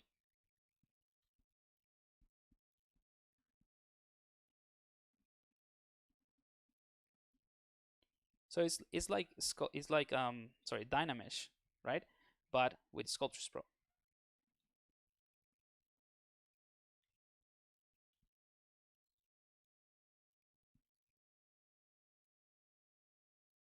And obviously changing the brush size will change the resolution.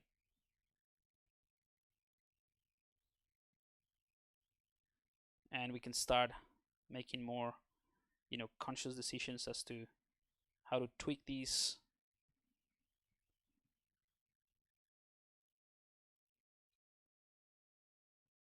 Start adjusting the volumes. I'm gonna use the move.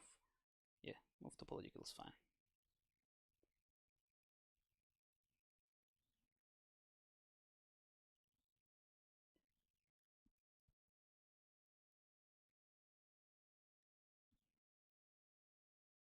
And at this point, you can just keep sculpting, right? Or add any volume you want, any adjustment, sculpting it.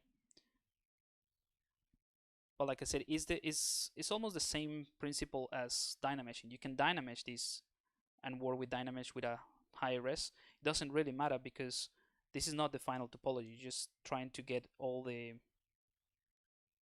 the proportions right, and that sort of thing. Feel this guy is very, very small. So this finger. So even after this point, you can go ahead and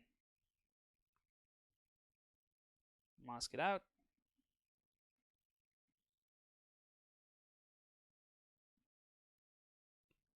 And we can give it a slightly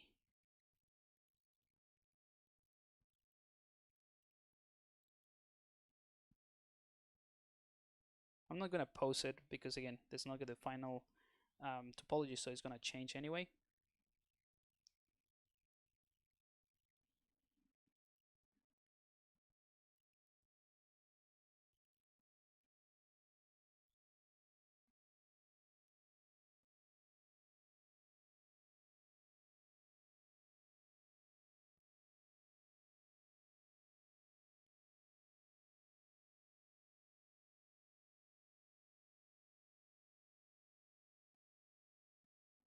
All right, so now what I'm trying to do is get the angle right, the angle of the hand.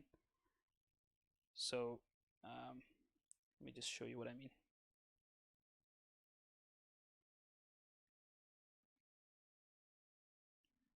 I'm just trying to push the knuckles forward, like the little bump forward, and then this part of the palm down a bit. And I'm gonna use the clay brush to push this down, or to push it back. So what I'm trying to do is get that angle right. So you look at your hand when you sort of like close it like this, there is an angle. So this point, basically, it's like this. So I'm trying to do that.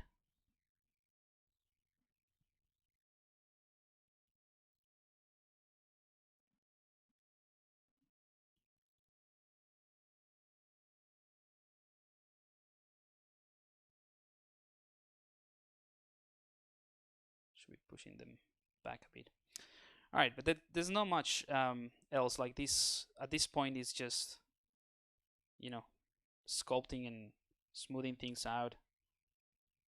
It doesn't matter if you lose resolution. You can add by changing the brush size.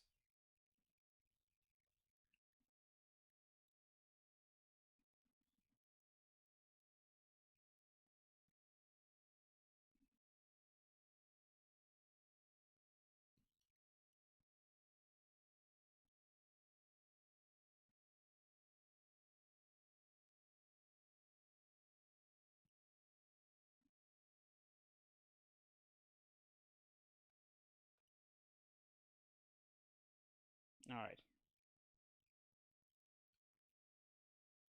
So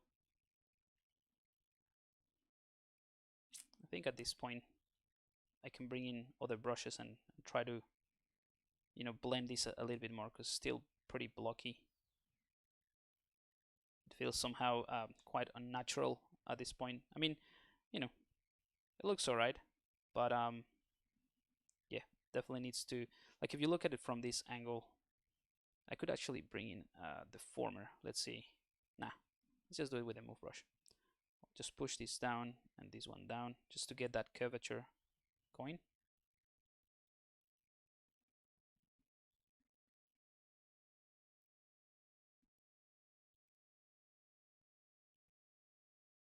But if you look at your hand, if you try to replicate that pose, you'll see there's a lot going on.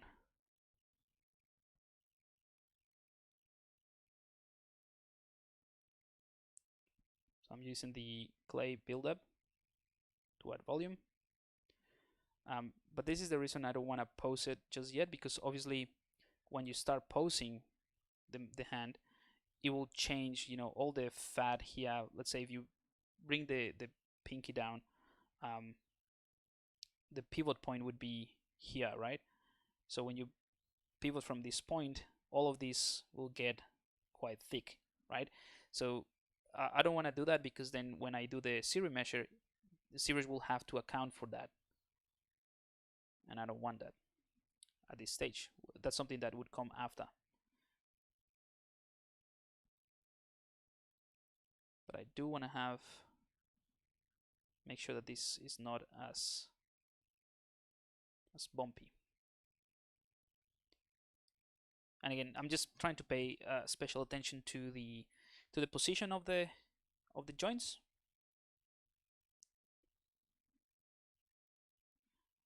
And I'm trying to do this, explaining this in a more systematic way, just as a step-by-step type of thing, so that you guys, if you want to do something like that, you can replicate it. But ultimately, if I were to do this without like necessarily showing off the process, I would just go into this stage like a lot faster. Like I would have something already, I would already have something like the AMM brush, and then this would have been more of the sculpting and looking at references and adjusting the shape rather than setting up everything. So once you have your base meshes for the hand, your IMM brush in a way, this process will be a lot faster.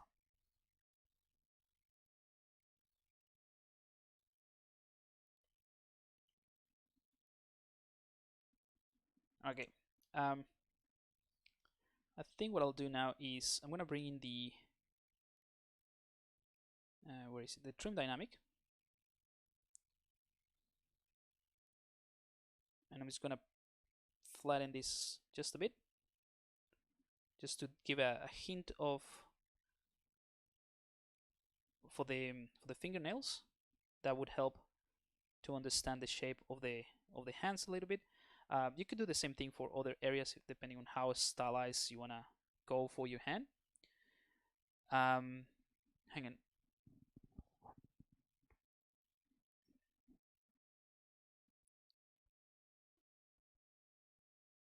I'm missing quite a few comments. Give me 1 second.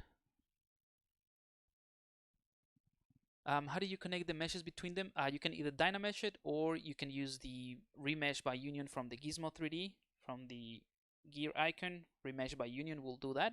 It's kind of like a boolean, like in boolean operation. You can do the same thing with the booleans, but that's just gonna be easier, and you don't have to do it twice.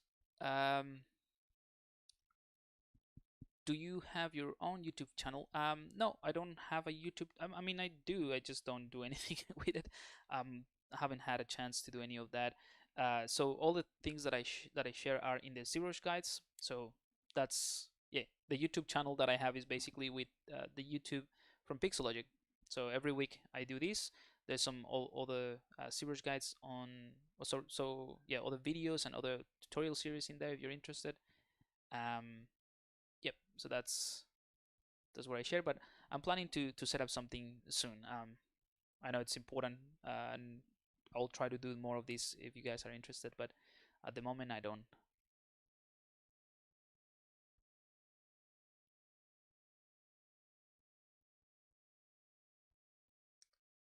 Why do you use the move topological brush instead of the move brush? It's better for what? So the move topological respects the continuity of the topologies. So a practical example of that would be so with the move brush. So the normal move brush, if I click this, oops.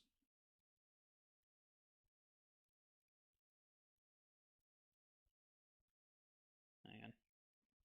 So if I click this point with the move brush, and I have a move brush a size, what's going on? The size of my move brush is like this big. Basically, I'm gonna move everything that is within the range of the brush size. With the move topological though, if I click here, that's not a good color. Let's do this one. If I click here, and even if my brush size is this big, ZBrush is going to respect the topology. So meaning based on the point that you touch, ZBrush is going to look at whatever topology. Doesn't have to be perfect topology. It could be just decimated or whatever. But it looks at the continuation of the topology. So because this is not close to this bit, right? ZBrush is going to ignore this, hopefully. It would only affect it when it gets to this point, that it realizes that this is actually connected. but it's based on the brush size as well. So as a practical example of that, I can take my brush size. This is the normal move brush. Click here, and you'll see everything that is within that range is being moved. If I select the move topological, I can click. Yeah, it's too big, and I'm just moving basically this. There's a little bit of things happening here, but for the most part, you can just do this, right? And it's not gonna affect the rest because it's based on the topology and the continuation of that topology. Do you work on your own or for a company? So I work for myself. I have my own sort of company, but I do freelance through that company that I have as a freelancer for other companies. That makes sense. So yeah, I work for myself, and I do freelancing, and in that freelancing, I do work for other companies. All right, so cool. So I have this hand like this. What I'll do is I'm gonna bring in the damp standard brush with a smaller brush. I still have Sculptris Pro on, and this is just gonna help me, looking at my hand, like if I have it like this, what's the the lines that I could exaggerate. So you can just, again, I don't want to do them, I don't want to sculpt them just yet because this is not the final topology, and I want to keep things simple just to help reinforce the whole idea of building a hand bit by bit. So maybe with a smaller brush size, just want to make sure these areas right here are well defined, not from the sculptural point of view. So I'm not necessarily making these lines to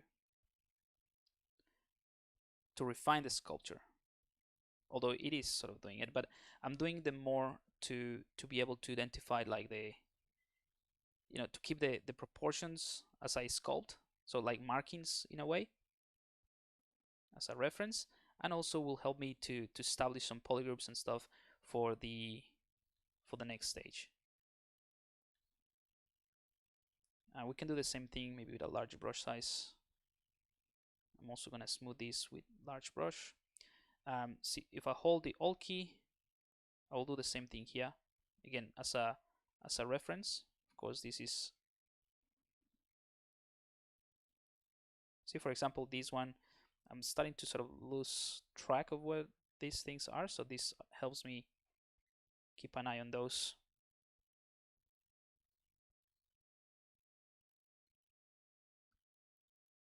But you don't have to do it. This is just something that I'm used to do it as a, like if you are familiar with more traditional sculpting, this would be kind of like with a spatula or a knife. You sort of like cut through just to maintain those portions as you sculpt. But yeah, so that's about it, right? Now I'm gonna bring in my clay buildup.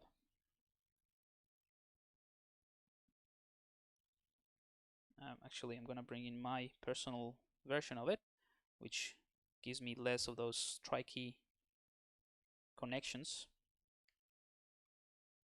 And I'm just gonna refine the volumes here, especially like the connections between the fingers and the hand.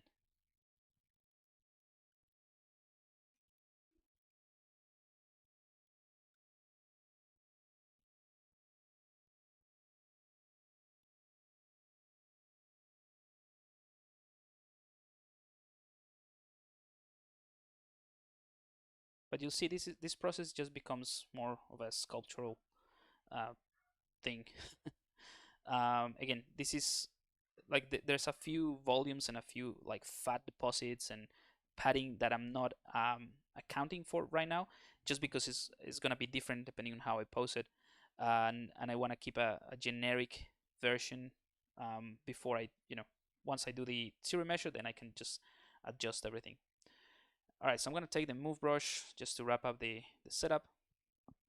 And I think today's stream was all about setting this up, but hopefully it helps and it gives you an idea of how you can set up your own or build your own IMM brush.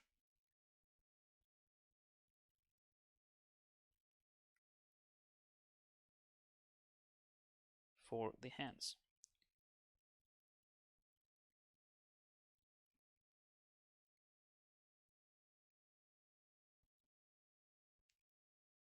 Okay, so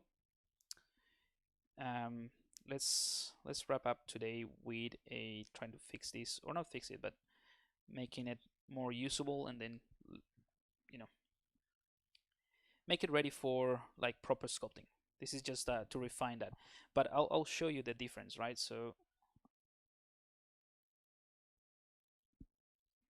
Shift S, and then I'll go to this guy, right? So you can see that from a simple block out of the fingers that we created with IMM brush, we can get something going that looks quite good, and obviously needs a lot of refinement and everything. And I feel like I need to adjust the proportions a bit more, but as a starting point, it works. So you have these that, again, this is built from that IMM brush that I created. In fact, let me just, to be safe, I'm gonna save that, because if ZBrush crashes, I haven't saved this one.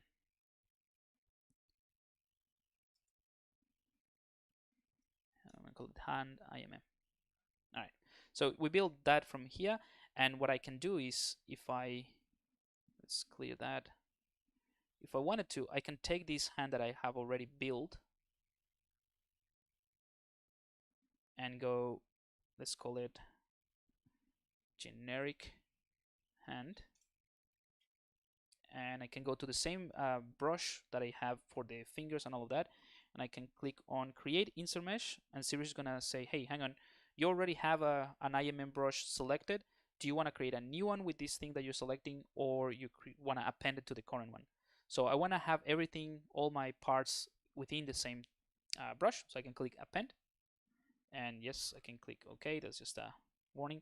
And now, not only I have all the parts to create any type of hand that I want, I also have a single hand that I can just draw like so, right?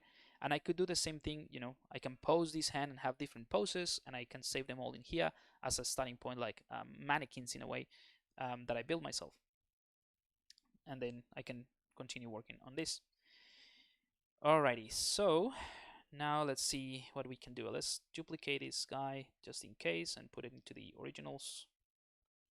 And let's go for the move pro just in case. All right, so we have some polygroups, but none of them are anything good. So what I'm going to do is just group, yeah, let's just group visible, right? So I have a single polygroup, and if you wanted to, you can, dynamesh this at this point again. Again, there's no reason why you wouldn't just dynamesh anything, and that sort of gives you a more consistent thing. We can do a bit of polish just to soften everything, like as a generic polish, which I think works nice. Oops, let's turn off Sculptris Pro. Once you have like something like this, like really heavy in terms of topology, when you start smoothing, you might not see the difference straight away. So what you can use is what you can do is go to the lightbox. Oh Jesus, I don't know why I have this so huge. All right, so these are the clay brushes that I made. But if you go to the kind of like top level folder within ZBrush, if you go to these smooth brushes, where are they? Here. So this the folder with the smooth brushes. By default, ZBrush comes with a bunch of extra ones. So for instance, there's one that I use quite a bit.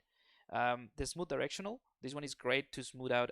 Now with the new dynamics in ZBrush to smooth out like wrinkles, because it smooths based on the direction, on the flow of the stroke. This one is really good. The one that I'm wanna load is the smooth stronger. So what this does now is gonna smooth things out.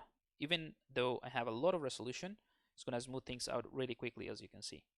And I can also hold shift and change the intensity of that smooth brush so that I can control or have more control over how I smooth this based on the pressure in my tablet. So that's great. All right, so we have a single polygroup dynamesh. You don't have to dynamesh it again. I just want to show you something else. You could leave it the way it was with a single polygroup, and then we can go ahead and start. Let's just actually do a quick zero measure, see how we go with this. So let's go to geometry, zero measure, adapt. I'm gonna have a target poly count of 5. Let's see how we go, and just click zero measure, just with the default settings without touching anything else other than the target polygon, the polygon count to 5, which is 5,000 roughly. So that number in the target polygon count is set in the thousands. So you see the active points now is, yeah, pretty close to 5,000. And we end up with a pretty decent topology for like a generic thing, right? Actually, I'm pretty happy with this. I mean, you can have more control over like the loops and all of that, but I'm happy with this. I'll show you how you can control it though. So I'm gonna duplicate this hand that I like, and I'm gonna go back to the original and undo that. So if you want to have more control over the loops and all of these, you can do that with polypaint. Oh, sorry, with polygroups. So let's say from this angle, let's get rid of perspective. I have the select rectangular tool, or you can use the lasso actually. We have 10 minutes. All right, let's do this quickly. So hold control with the lasso, and I'm just going to, hang on.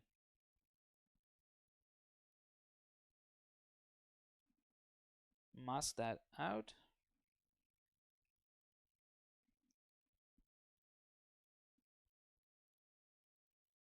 Yep, something like that. That's fine.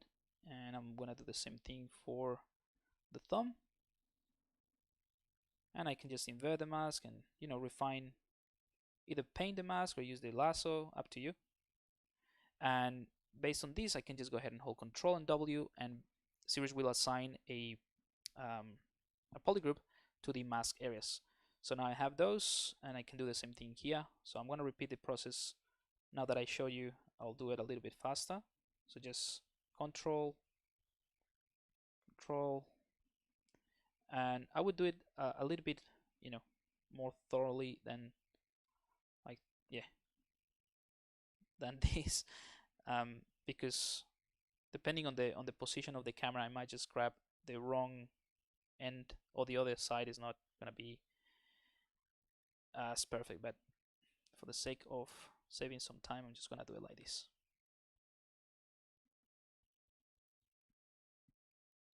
Keep in mind that all of these things that I show you, in reality, oh whoops, I think I forgot to hide it. Anyway, let's do I just made a mistake, but let's repeat the process. So all of these things that I show you during these sessions, in reality, I just take, in some process, I just spend a lot more time. Like in this case, what I'm doing, I would spend a lot more time. And in other cases, the things that I have, or that I show you step by step, I have them sort of like automated, or you know, I'm very comfortable working with those. So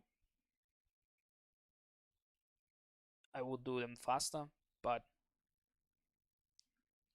all right, something like this. I'm gonna hide this guy and do one more. So this is what I mean about the camera. So see, it should be more like this.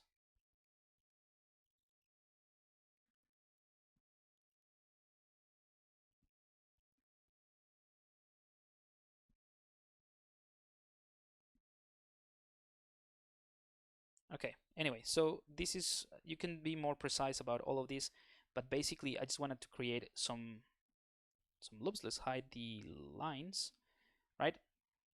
This one needs some work, so let's fix this one.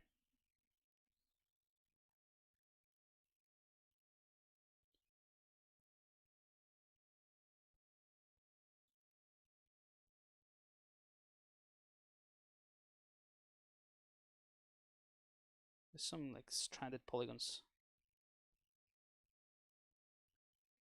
here, somewhere here.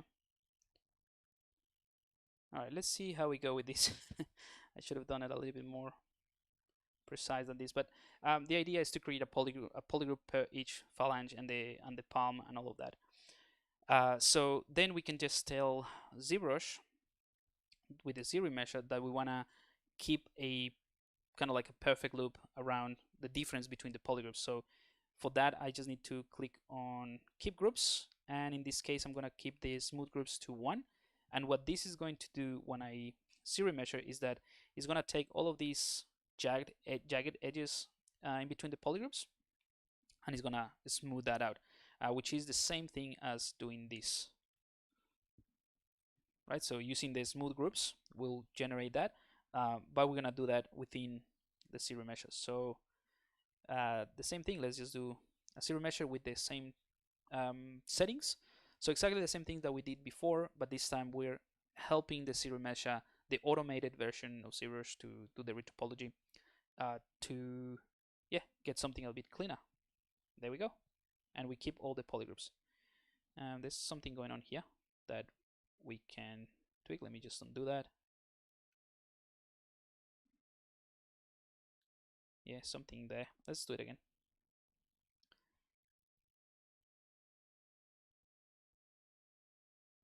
And because we use Dynamesh, there might be some hollow areas. All right, fixed. So if you get like these little things like here, for example, it might just be an issue of the. Let's just undo that. Let me show you. You can just smooth that area a little bit. Hopefully that would work. Or if you want to have like full control of it, you can do the smooth of. You can do the smoothing of the groups before you run the ZRemesher. So I'll show you that in a second because we need to wrap it up now. There we go, fixed. So yeah, it gave me a pretty decent result, and now we have something that we can further tweak with the move brush, just in terms of the shape, the size, maybe and we have polygroups. So let's say I want to make the fingers a little bit longer. I can hide everything with this and bring in the gizmo. Bring the gizmo with the inverted mask and oops, and sort of try to, let's see, do that, and then I can just scale them up a little bit, and all the fun stuff. But roughly speaking, that is an entire stream just on the hand. But hopefully that helps you guys and gives you an idea of how to build your hands. Not your hands. Well, you can do your hands, but you know what I mean. The hands for your characters. Yeah. So one more thing I would say is, like, at this point we have something that is pretty decent in terms of topology. If I want to do something a little bit thicker, for example, I can also hide this. Hang on. Hide that, mask, and maybe invert the mask and then just soften it a little bit. And I can do inflate, for example. So just make the fingers a little bit thicker. Smooth that connection there. So now I have something still quite stylized that works well. I feel like I said, the next stage for me would be to really tweak the proportions. I think this guy here needs to work a little bit better.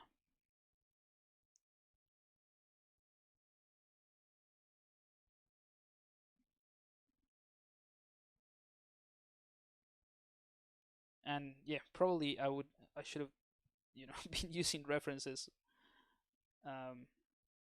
like Stylized. I don't know. I mean, I can use my hand really. So yeah, that finger is definitely too small or too short really. So that makes more sense. There we go. So I think that's the one that was bothering me the most. I feel I feel more relaxed now. This looks much better. um Joy, I see you're the man for the XML course. That's amazing that it's time to do that work. This is freelancing. Yeah, thanks. I do. To be fair, I do. Most of my time goes into, teaching and that sort of thing. So the extra mile course, I've been like super busy working on a new course for absolute beginners called the Ultimate ZBrush Guide course. I'll share a link in just a second. I think I shared it before. Yeah, I shared it before in the chat, but I'll put it here in case you're interested. So it's coming up, and also I teach at a local university here in Melbourne in the master's degree of animation and interactive media.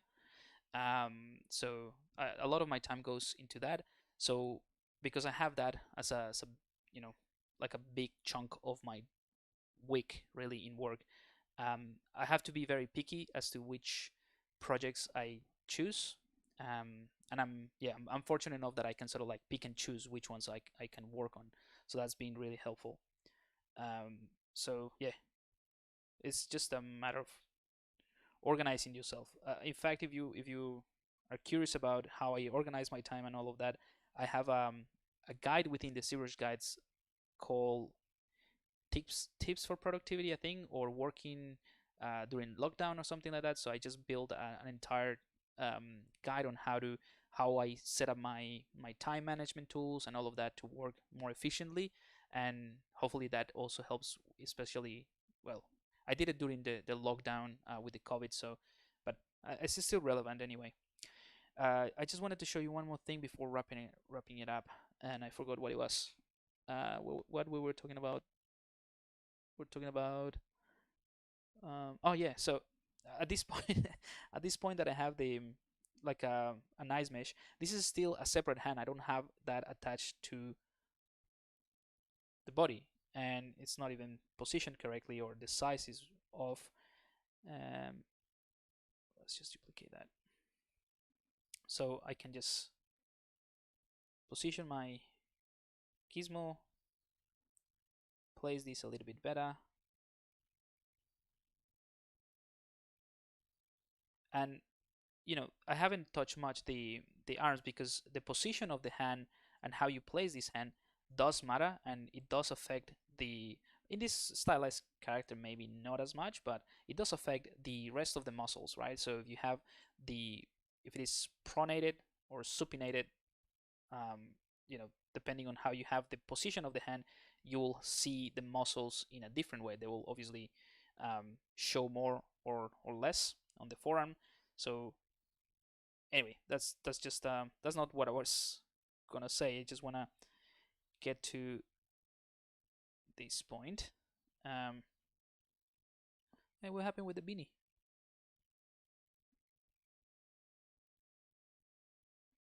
Oh, there we go. So yeah, at this point that I have this hand there, I can just fill it with similar color, fill object, right?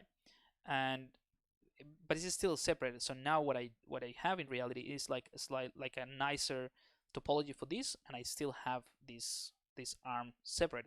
So we can do the same technique. We can just merge the hand with this nicer topology with this one. We can merge it together, do the remesh by union, and then run another zero measure that takes into account the hand. Oh, sorry, the arm. So that would be the next step. I just want to show you that at this point, once you have this hand ready, then you can go ahead and pose it in different ways. One thing that I really like is using the transpose line, just because I use that for a long time, like the transpose line, other than the gizmo. It's just an alternative. So you select the move brush, and switch from this icon here, from the gizmo to this transpose line. That's the transpose line. I'm sure you're familiar with it. You can mask things out a lot quicker. So I can hold Control, click and drag, and it's going to mask based on that continuation of the topology. So all I did was switch from the Gizmo 3D to the to this transpose line, or yeah, transpose line, the normal one, because there are a few now. Hold Control and drag, and it will just mask that area. So that's what I did there. So I can now invert that. In fact, I could just sharpen this a little bit, or I can just grow it and sharpen, grow, sharpen, grow, sharpen. So that's another way to do it.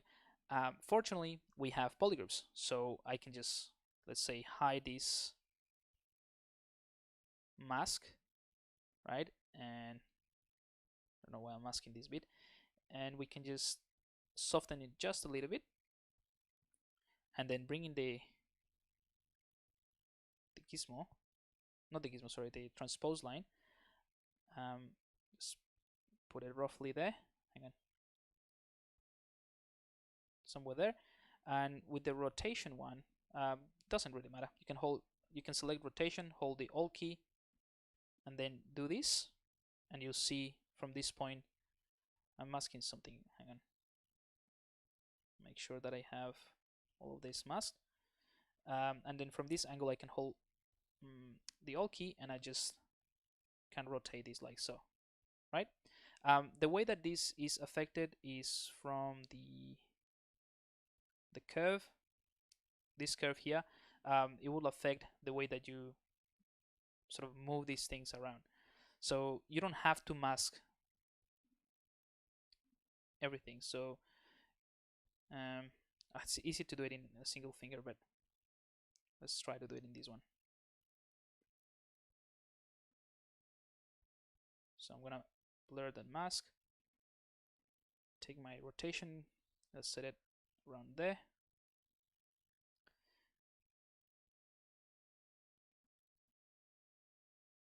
I'm having issues with my pen. So yeah, just as soon as I touch somewhere, it's not ZBrush, it's my Wacom pen is not responding properly. Alright, so if I do this and I hold the Alt key, you'll see that I'm kind of like rotating from this point with the transpose line. So Alt and do this, but I'm obviously affecting the rest of the finger. So if I want to just, let me just try to explain this. This is the last thing, and we'll wrap it up. So I have the transpose line from this point all the way to this phalange, and let's say something like this. So what I want to do is from this point here, this is going to be the pivot. So with the rotation, holding the Alt key, and on this point here, which is a red dot inside the yellow circle, if I click on that and hold the Alt key, ZBrush is going to rotate from this point, from the pivot, and bend the finger.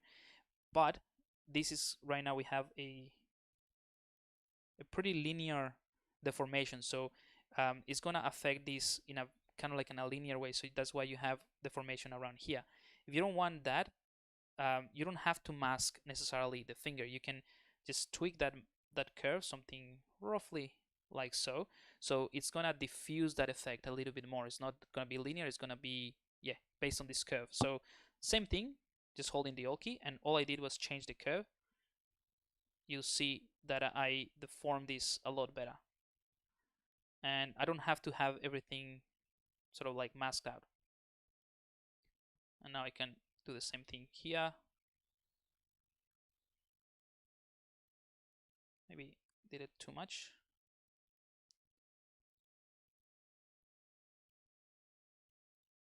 So it's just a very quick way to pose things.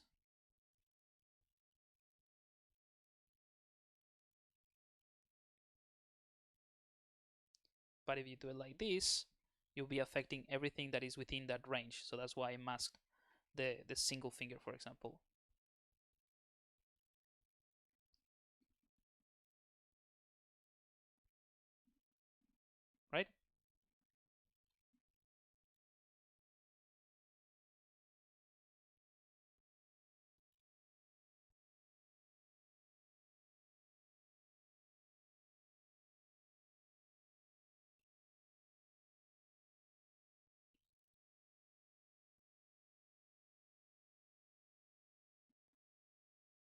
Let's do the last one. Oops.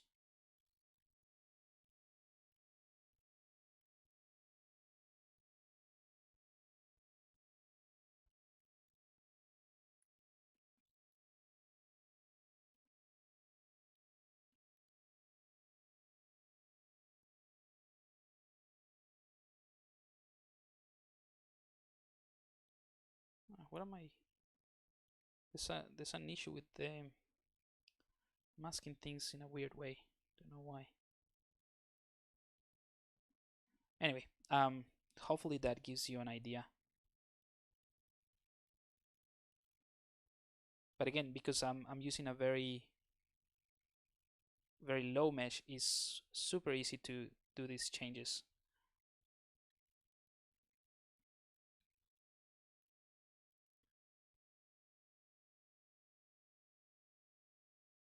So now we have a more, a nicer gesture for the hand, just using that technique of like posing it. So, and we can pose it in different ways, and this is the type of things that you can either have it as a blocking, or you can already have like a nicer mesh with a ZBrush and save it within your tool set. So let's go back to this brush. Let's go into solo. So this one has the pose already. It has the polygroups and the ZBrush thing we did. So we can go ahead and insert, append.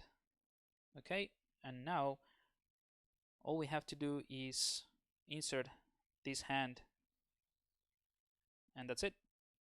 So let me just do, let's do a mirror and well, just so we can see the hand, but it's not gonna be the final one. So I'll attach it to the arm, but that's pretty much it, really. So a lot of work on just